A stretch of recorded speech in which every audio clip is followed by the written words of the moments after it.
Well, thank you, Scott, as always. And once again, I want to welcome everyone to another Monday Office Hours webinar. So before we get started, just got to do a little bit of legal.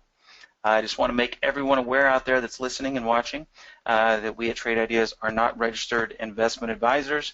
None of the information that we present today should be misconstrued as investment advice. Everything we share with you today is strictly for educational purposes. Alrighty.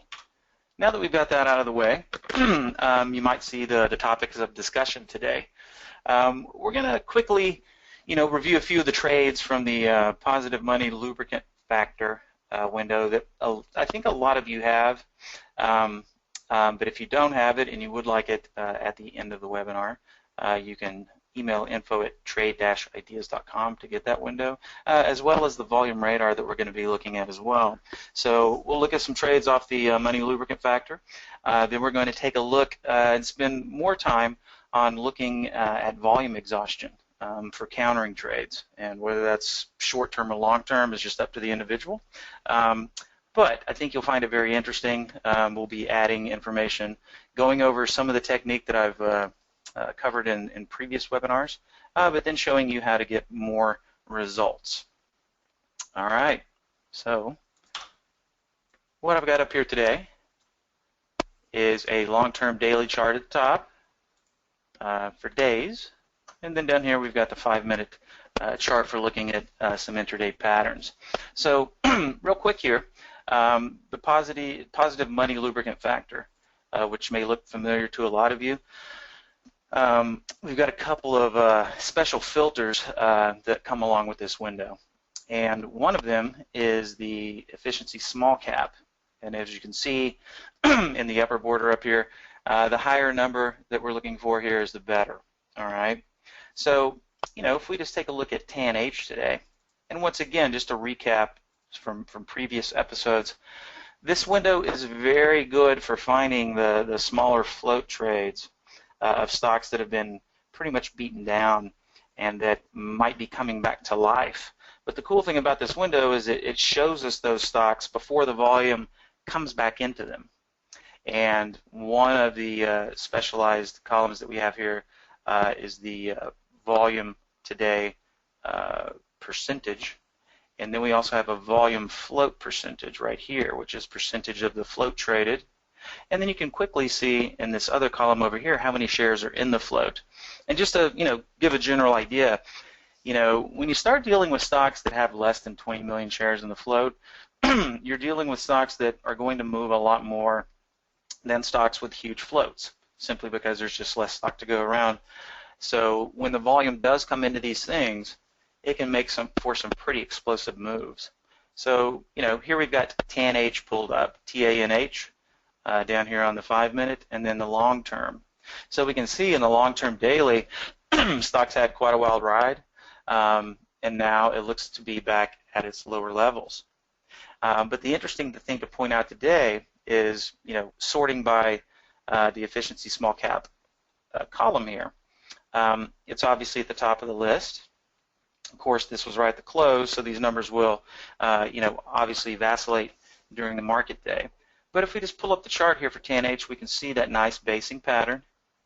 And then the stock is seeming to come to life today. That's a pretty good range for a $3 stock, from looks like a low of 315 to a high of 370. That's a very nice percentage move. And so we can see up here, it really wasn't anything out of the ordinary right here. But the bottom line is this.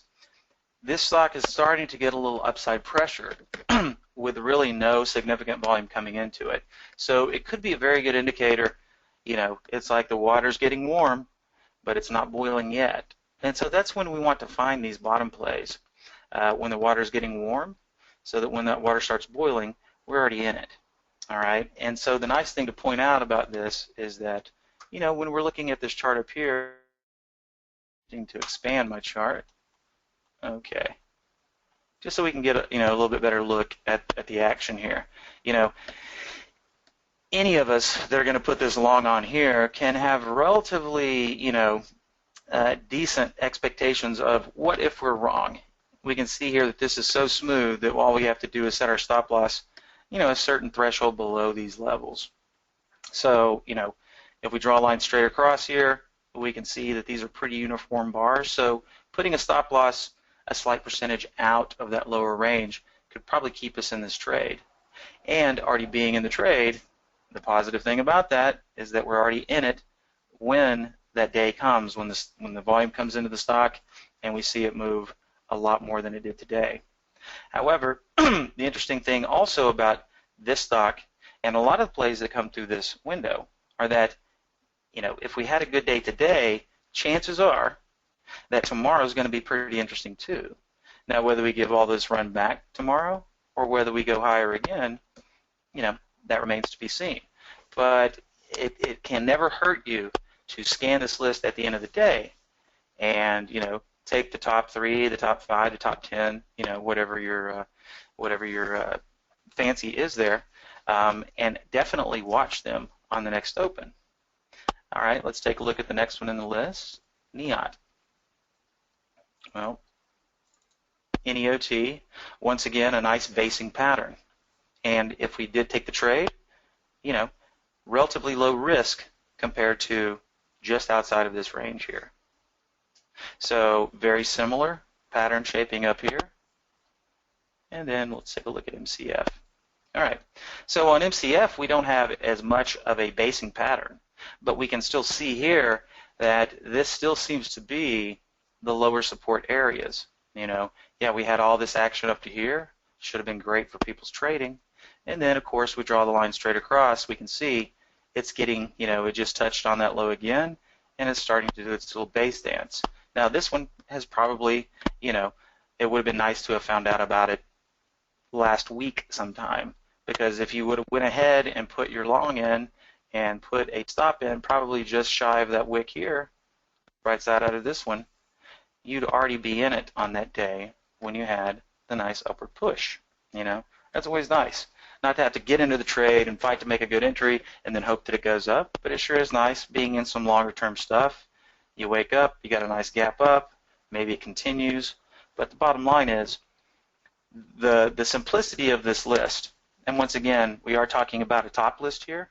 Of course, this one's a little bit more complex than most of the ones out there, but the bottom line is the real value that we can get in these top lists is by sorting what would otherwise be too massive of an amount of data, right? Because if we just take a look at the filter settings here, these aren't very complex filter settings. Matter of fact, I'd even, be willing to say here that at any given point of any trading day, there are a gazillion, thousands of stocks, we could say, whether that be 2, 3, 4, thousands of stocks always meeting this filter criteria. That's a very large, pool of data to be trying to make sense out of. But what we can do right here is just simply rearrange it by double-clicking on anything. That seems very simple, but let me tell you, that's some heavy lifting that we can just double-click on any of these metrics and sort. So, don't want to spend too much time on this one, but I think everybody out there gets the idea, and for those of you that have been using this list, I hope you've been getting some very good results out of it because it's very simple to use. All right, and once again, anybody that needs the windows that we're covering today, when the webinar is over, just email info@trade-ideas.com, and we'd be happy to get these inserted into your accounts along with any of the custom filters that might come along as well. Okay, so we're going to push this guy out of the way. And I think I didn't cover it up. And what we're going to do is we're going to use the volume radar top list, which once again might look very familiar to some of you. But if you have not seen this, pay attention here because I think you're going to find this very simplistic but very powerful. All right, so just to recap, what is this list doing for me? Once again, this is a top list. And if we right-click and go into Configure, you'll see the filter settings are relatively basic. I mean, this is about as basic as you can get. So stocks between 20 and 150, just trying to keep the thin stuff out, which sometimes it still gets through, but 500,000 on the 5-day average does a pretty good job at that.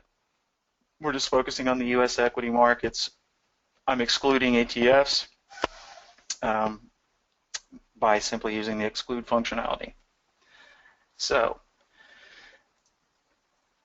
at any given moment, there are thousands of stocks meeting this filter criteria, just like in the other top list, except this filter set is even sparser than the other one. So obviously the stock has to meet the filter criteria to even be on the list. Now, when the market is trending one way or the other, so let's just pull up a chart of the SPY right quick here. Okay, so as everybody knew today that was sitting in the chair, wow, what a nice just little grind up. Looks like you could have just bought your initials and held on to the close, and everything would have been hunky-dory. But of course, just because we see a market like this, by no means is everybody just sitting around going, man, that was the easiest trading day. It was easy. All I did is buy everything and it went up. Well, I'm sure that a lot of you are thinking, well, I bought some things today and they didn't go up. Just like, you know, hindsight is always 20/20 here. But looking at this market action, we opened up, we popped the top right here initially, and then we fall back down into the range.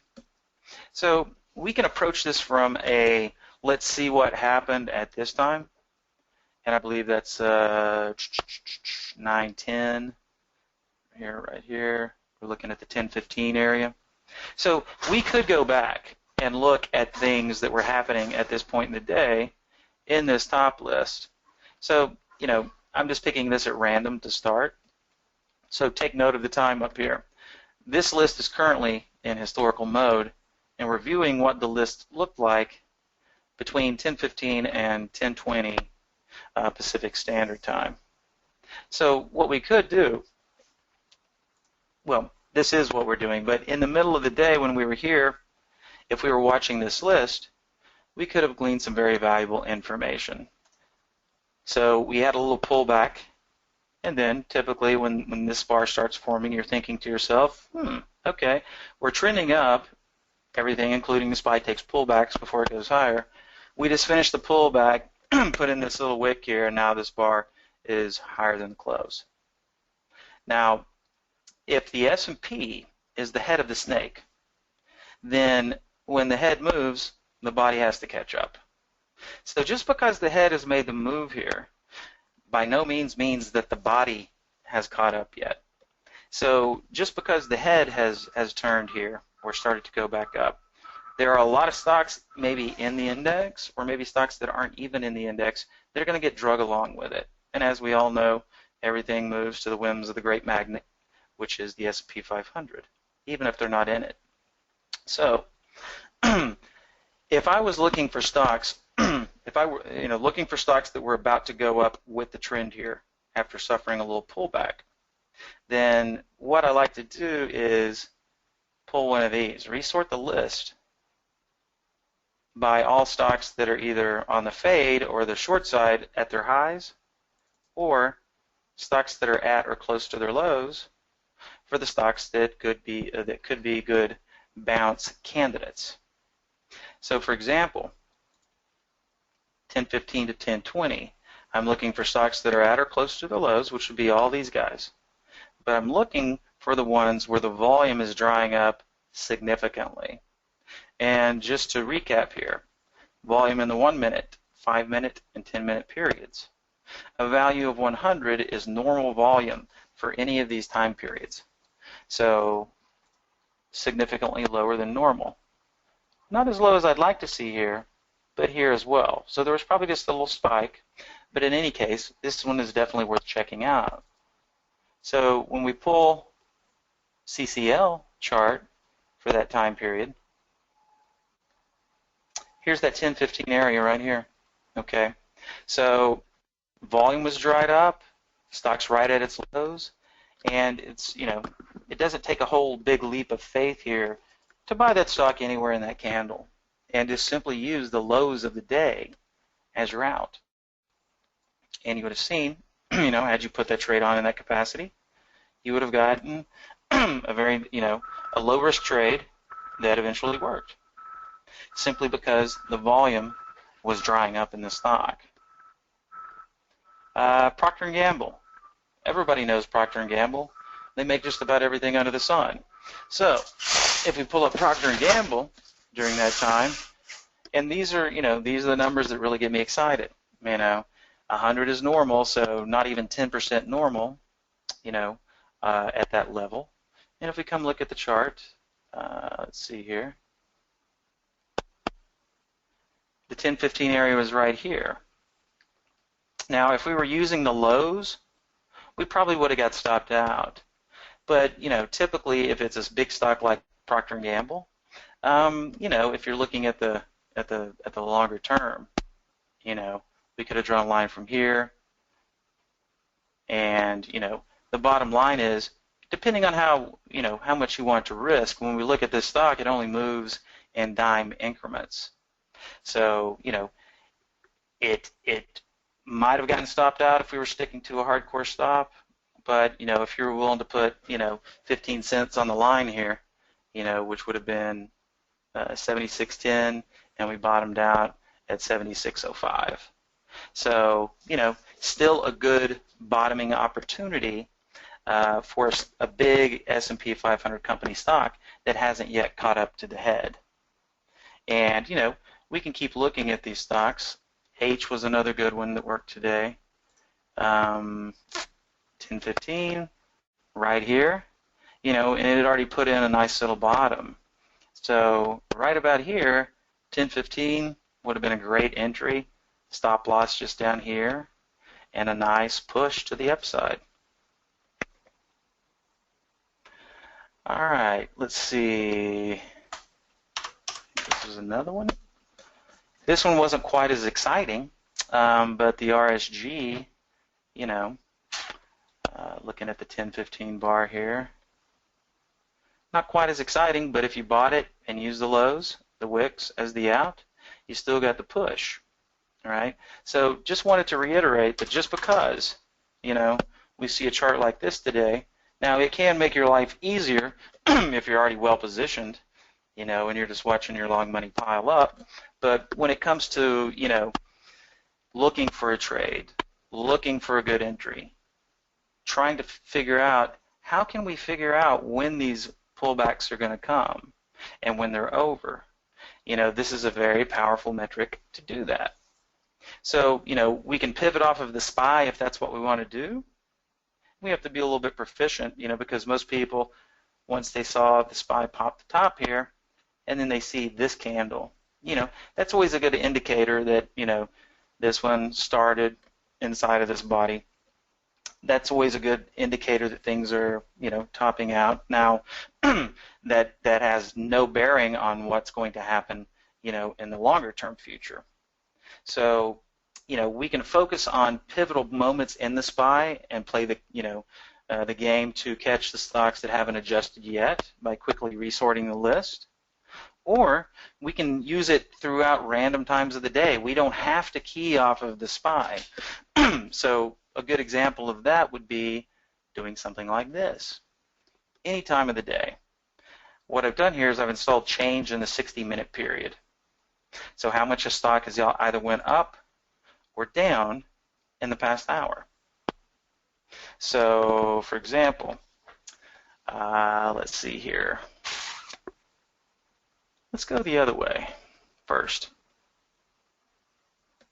Okay, so once again, watching this list, this would have been 1:15 to 1:20 Eastern time, right?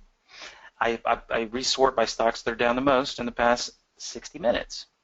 I see RVNC just went down 2.5% in an hour, and the volume levels are starting to get, half normal on the 1 minute, 60% on the 10-minute, little spike here. So 10:15, right here, voila.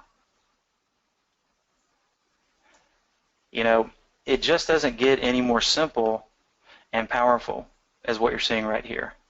And just to recap, if we look at how many stocks I'm showing, Max record count for a top list is 1,000 stocks currently. So I'm maxing out the list. It's just going to show me more and more opportunity of things like this. Now, you may think to yourself, well, how many stocks, tradable stocks, are there in the market? 7, 8, 9, 10,000, including ETFs? Well, I'm just seeing 1,000 here. Right, and it's only 1,000 that meet the filter criteria. So one thing to point out before we move on is that if you do have your sort or your record count on 1,000, when you go to sort these columns, it's going to take a little bit longer, and my system's pretty beefy, so it still takes my system a few seconds to sort that column. So just keep in mind, if you do start using top list with the maxed out record count, depending on how resilient your system is, you might get some sluggishness, so just keep that in mind. So when we look at the RVNC, I mean, it's hard to call it any better than that. And this was just, because the stock had moved down so much. And then we have the volume drying up, and that's a tried and true method. It's just never been so easy to sort through as it is now with a top list. So here's another candidate, FPRX. Just moved down 2.4% in the last hour. Volume levels are drying up. There we go again. 1015's right here. Nice opportunity to get out here or anywhere else. Let's keep on going here. Let's see, DRII. 1.6% move down. Paltry volume levels. 1015 right here. Not as perfect as the other ones, but hey, I love seeing these patterns because I know what my risk is. I know the volume's dried up. I know there's a very good chance that the counter move will take place. And let's see how Alney did. Once again, would have gotten the signal right about here. And once again, nice little up move.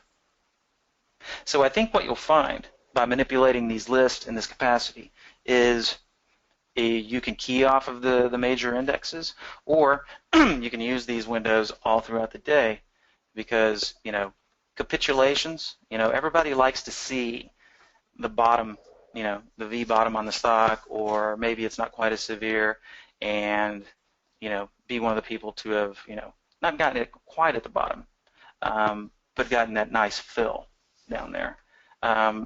But typically, the way a lot of people are approaching those types of plays, and they look very, very sexy on the chart. You look back in retrospect, and you're like, oh, this one, cratered 3 points. I bought it at the bottom. Life is great. This one went up 8 points. I shorted at the top. I made money. Life is great.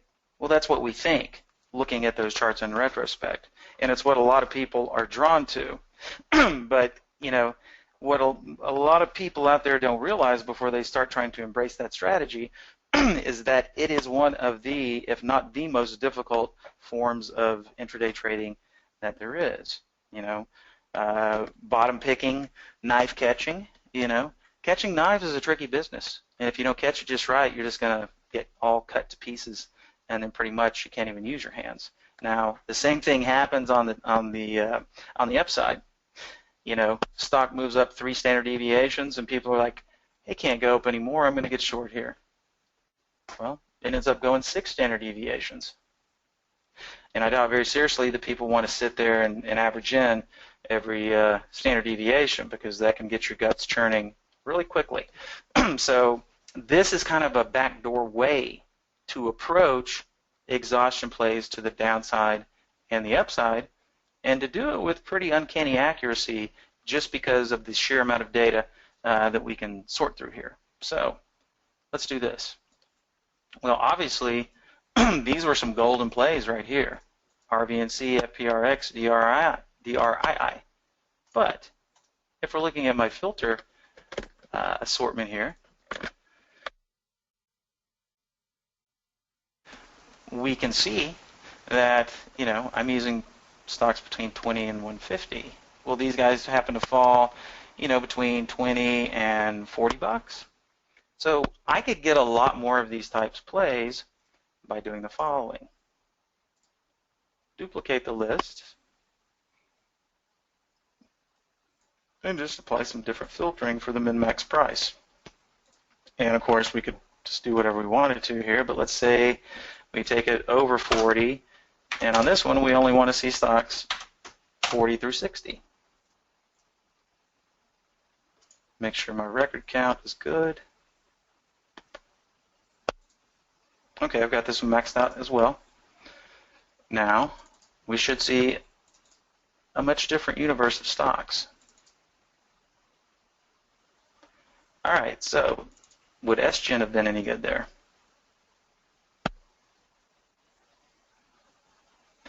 And this is the 10-15 bar right here. As you can see, would have been a pretty decent entry, depending on where you put your stop loss in, but you wouldn't have had to go too far out of the way here. And, sometimes they go up immediately. Sometimes there's just a little bit more of dancing that it's going to do, but we can see the overall effect here. If you were comfortable buying it in this bar and, giving it a healthy stop loss, you did have the opportunity to get paid in that stock.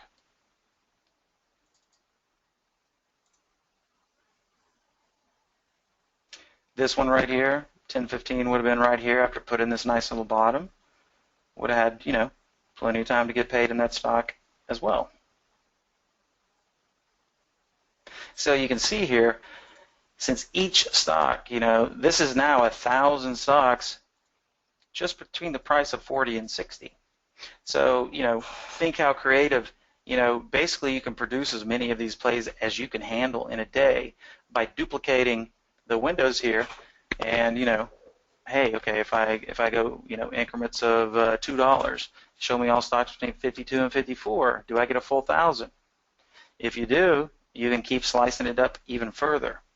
So, I wanted to point that out because a lot of people aren't even aware that there's a record count in their top list because they're just focusing on what's at the top of the list. So just keep that in mind. The longer the list is, the more ideal candidates we're going to get based on the filters that we deem powerful for our types of trading. All right, let's just see what was available on the downside at any given point in time, or the upside. And of course, we never know what we're going to find here. So if we were looking at stocks that had just moved up significantly, where the volume was starting to falter, this might be a good candidate. Let's take a look.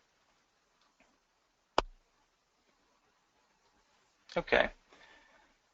So at that point in time, MYL was just finished this big move up here, which was 1.6%. Pardon me, I keep losing my place here. So we would have gotten the signal, hey, the volume is drying up, it might be a good time to put a little short on here. And of course, I had one more little up bar, and then we had the peel over right here. So, whether you're looking at stocks to fade, when the market is, especially after the first 2.5 hours of trading, right? Market usually gets a little sleepy unless there's some really, big macro news out there or it's earnings season.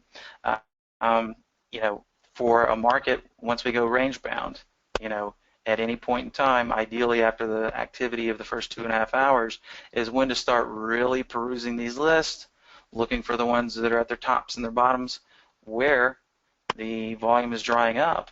And on an inside day on the SPY, you'll get a lot to the upside, you'll get a lot to the downside.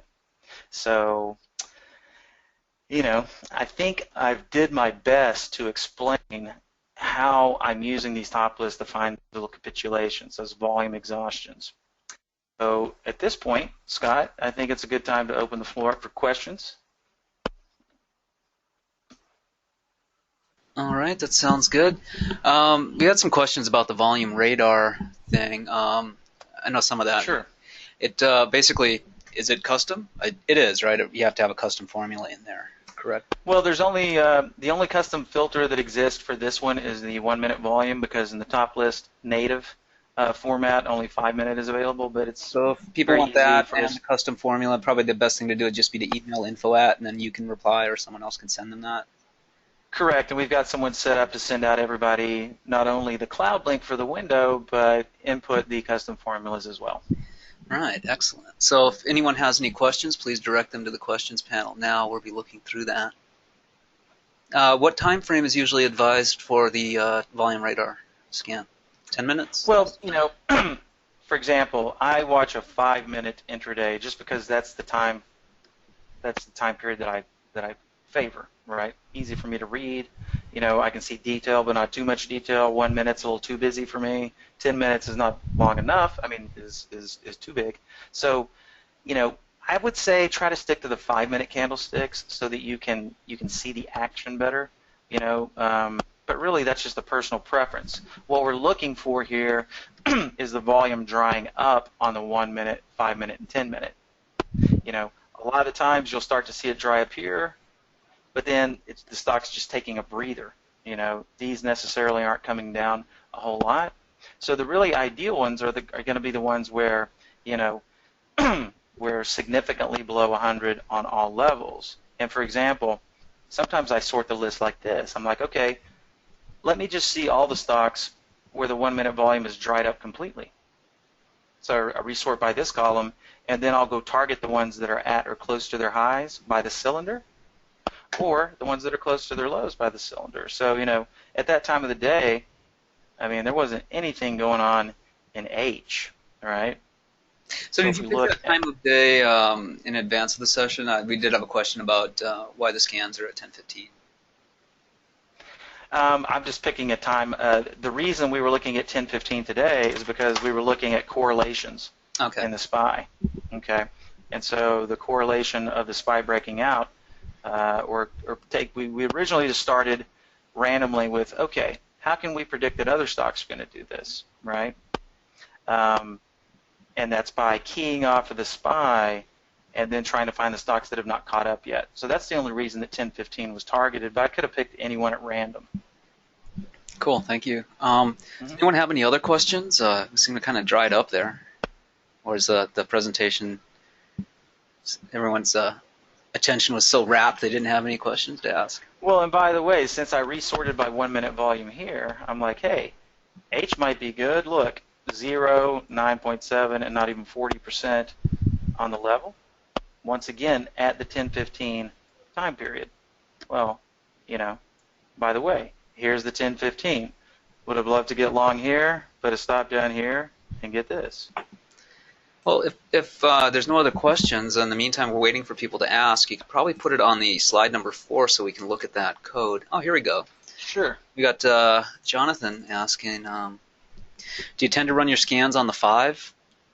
So if you are using 5-minute candles, do you think you get the best results at 10, 10:05, 10:10, 10:15, etc.? You could go look. However, the increments, the consecutive increments really aren't a factor here. That's kind of random. What we're looking for at any point in the day, it could be 5 minutes after the open, 5 minutes before the close, the middle of the day, the first half of the day. It just doesn't matter.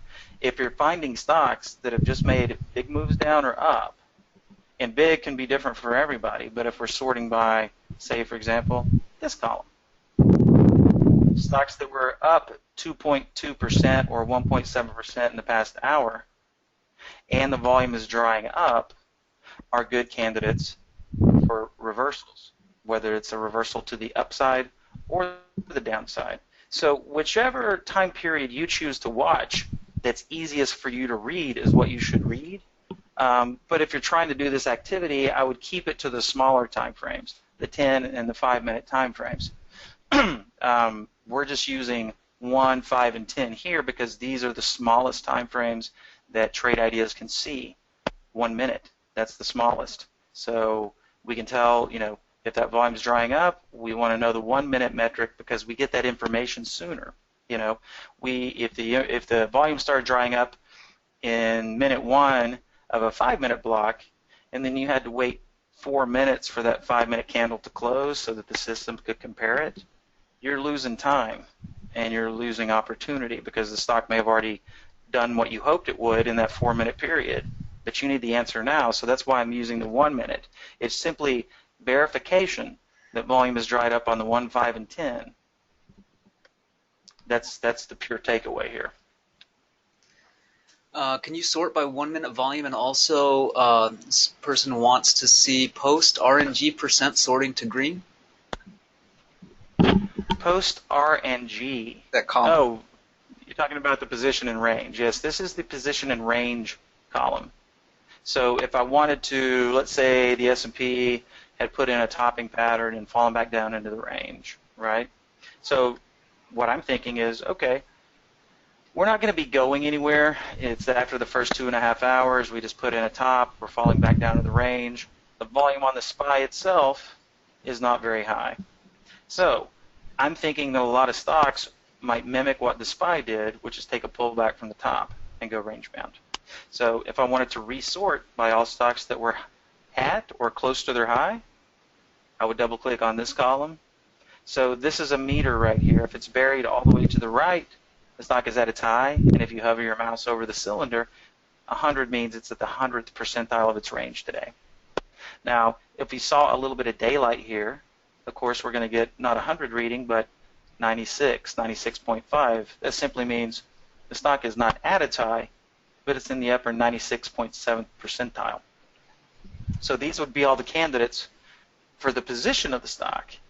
And then we would start targeting the ones with the low volume levels for the reversal or the pullback for like this type of activity here. Great. Now, do you look at company news at all before pulling the trigger? Do you bother with that? I'm sorry, you got a little bit. Did you say company name? Company news, current event news about the company. Company news. Well, typically, for my personal trading, I only trade stocks doing exceptionally high volumes, except for these counterplays.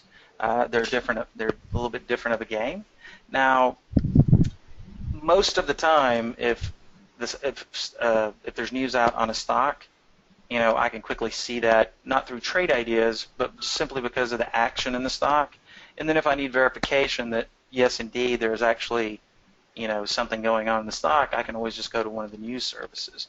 But in the heat of the moment, when I'm looking at these types of trades, the action that most of these stocks is exhibiting is not indicative of news. So to answer the question flat out, I'm not taking that into consideration very much when I'm looking at these patterns. It's purely based on the pattern and whether the volume is drying up or not. Right. And typically, if the volume is drying up on the shorter time frames, that's a pretty good indicator that there is no news in the stock, because news-driven stocks are typically very, very active. So getting, the person asked me if I could sort by this column. And yes, I can. And also, stocks that were doing the highest 1 minute volumes, which are very good for pattern continuation, not counter. But then it's really easy just to look at all the guys that are drying up quickly, and then we can quickly target the targets per se. These would all be good candidates because they're close or slightly off their high. But we wouldn't want to find the guys that were too much off their high, because we want there to be some room in there for the pullback. That's the driving factor. Stocks extended hasn't caught up to the S&P yet, or vice versa. This would have been a good long play. You're like, okay, I'm sorting by 1 minute volume to see stocks that are drying up in volume. Now this one was at its low at 10:15, so that would have been a good long play. This one was at its high, so we were hoping to short in a bar like this and get the pullback, or up here and get the pullback. But the volume levels drying up right here are very good indicators of a topping stock getting ready to pull back, or a bottoming stock getting ready to go up, like we did here. So we got Mike wondering if you can give an explanation about what a pro gap is. A pro gap. You know what? Off the top of my head, I'm not familiar with that You terminology, can a clarify pro your gap. question, maybe, Mike. Then. Uh, I mean, a gap just meaning the difference between where the stock opened and closed from the prior close. I'm just not real familiar with what a pro gap might be. That's what he wrote. So while he clarifies, Kevin's asking, is this used specifically for counter trend, or can you use it for trending? That's a very good question. So if I'm looking for stocks where the volume is drying up for the little counter move intraday, I originally created this list for that exact purpose of finding high volume stocks in order to go with the trend, right? So in its native format, this list is typically sorted by relative volume. Okay, so at any given point in the day, my top list that I have configured, they're always going to show me not all of, but a very good percentage of the most actively traded stocks on any given day.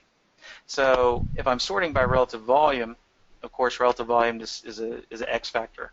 1 means the stock is on pace to finish normal volume, 2 times normal, 3 times normal. So in this list and this list with the other pricing, okay, just looking at these two lists, this one's got a lot of stocks to look at here. You know, even way down here, we're still at relative volume of 2. A nice assortment of stocks to look at over here. But here's the way that I use the list. This relative volume number, it's like the flare gun that says, look at me. But as we all know, relative volume can go down just as easily as it can go up if the volume starts to dry up. So this is what gets my attention. By no means is it the holy grail. But if I like what I'm seeing, once I pull the chart up and the risk looks tolerable to me, let's say I'm thinking about pulling the trigger and going with the trend because the volume is there. Well, the last thing I would ask myself before I pull the trigger, is the volume still in the stock when I'm about to trade it, which is very important. So in that capacity of using the list, we're looking at these smaller time frames here. Remember, a value of 100 is normal volume for the time frame. Still doing 6 times normal volume here, 2 times on the 5, and over 2 on the 10. So yes, the answer would be yes. At that point in time, the volume was still NEL in a pretty big way. So when I'm going with the trend, I'm looking for the high numbers in these columns. When I'm trying to counter the pullback or the bounce off the bottom, I'm looking for the volume to be dried up. So I hope that clarifies things. You might. Okay, Kevin's asking if you can sort by more than one column. It would seem that if you could use each column to sort, you would be able to narrow only the most high probability. You might want to show him how we multivariate sort, how these are typically already sorted 2 ways, at least. Right. We have the server sort where we can, where is it right here? We have all these different settings right here. You can colorize certain columns and say, okay, if the value is above or below this value, then I'd like for that number to show up in a separate color. So, for example, the money lubricant, let's see here. This is the same type of list. It's just that we've done a lot of more colorization on the list. So we've got certain values showing up in yellow here. If it's a certain number here, we can make it show up as whatever color we like. And anybody that wants to learn how to do this, I'd be more than happy to spend the time with them. In that window, you're using what is it server sorted by first before your column sort? Well, these are just custom colors right here. Right, but on a top list, you generally have the server doing a primary sort first, and then you use a column. Right. We could say server sort changed on the 30-minute period. Right. Right. So there's multiple ways that we can colorize and have multiple sorts going on at the same time, other than the default column. Mm-hmm. Good. Thanks. Sure. Does anyone have any additional questions? Well, We're a software as a service company. This is a support webinar, mostly aimed at existing clients. We also have sales webinars. If you get invited to our Trade of the Week, that'll be an example of that for you. So, Will, if you also want to buy something, I have a product code for you in a few minutes, too. So just hang in there, guy. Any more questions from anyone?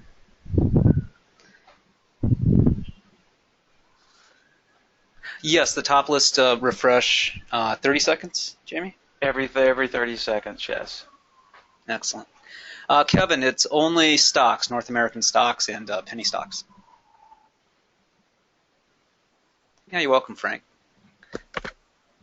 Great, guys. Can you put it on the on that slide that just has the product code? I think it's slide number 4. Absolutely. And I also direct everyone's attention to the handout in the handouts panel. So if you don't currently have the odds maker, just use that code. Get 25% off the odds maker. And also, to Will's point, he may not have been here early in the webinar, but I think today it was 93 or 96% of you are already Trade Ideas subscribers that are in the room today. So you may not have the odds maker. Just use that code Office2 by Friday. You can save 25% off of the lifetime odds maker. Gets you the AI access too. So you have all-inclusive access with the odds maker and AI. If you'd like to switch to annual from the monthly, you can use the code for that as well. So thanks, guys. Thanks, everyone, for attending. We'll see you at the next office hours or our next webinar. We got a QA webinar on Wednesday and a Trade of the Week webinar Wednesday evening. See you guys then. Bye, Jamie. Thanks, everybody, for coming. Bye-bye.